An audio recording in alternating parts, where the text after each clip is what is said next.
Kryeministri Edi Rama ka reaguar ashpër pas deklaratave të sekretares së brendshme të Mbretërisë së Bashkuar, Shabana Mahmud, për dobimin nga Britania e Madhe të 700 familjeve shqiptare, të cilëve ju refuzua azili. Ky veprim nga Londra është shumë zhgënjyes për Shqipërinë, thotë Rama, em që sekretaria e brendshme i bën jehon. Mjaft zhgënjyese të dëgjosh sekretaren e brendshme të Mbretërisë së Bashkuar, Shabana Mahmud, të përmend rreth 700 familje shqiptare që jetojnë në strehim të financuar nga taksa paguesit pas kërkesave të dështuara për azil, si justifikim për rifillimin e kthimit të familjeve. Si mundet një sekretare e brendshme e Partisë Laburiste të përsërisë kaq dobët retorikën e së djathtës ekstreme populiste dhe të veçojë 700 familje shqiptare, një pikë statistikore në oqeanin e sfidave të Britanisë pas Brexit, pikërisht në një moment kur Mbretëria e Bashkuar dhe Shqipëria ka ndërtuar një nga partneritetet më të suksesshme të Europës për migracionin e paligjshëm. Më lejoni t'i kujtoj sekretares së brendshme se fal punës intensive të përbashkët që nga fundi i vitit 2022,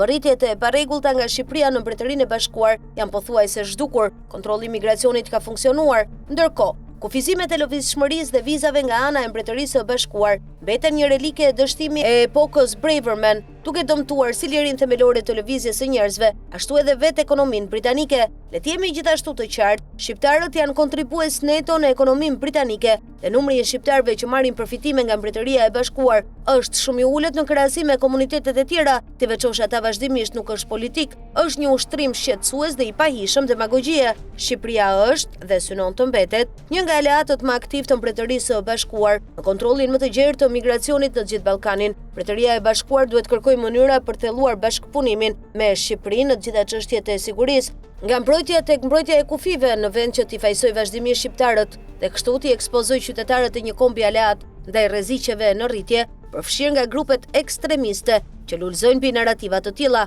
Politika zyrtare nuk duhet të drejtohet kurrë nga stereotipet etnike. Kjo është me pakta që njerëzimi pret nga Britania e Madhe, shkruan Rama në reagimin e tij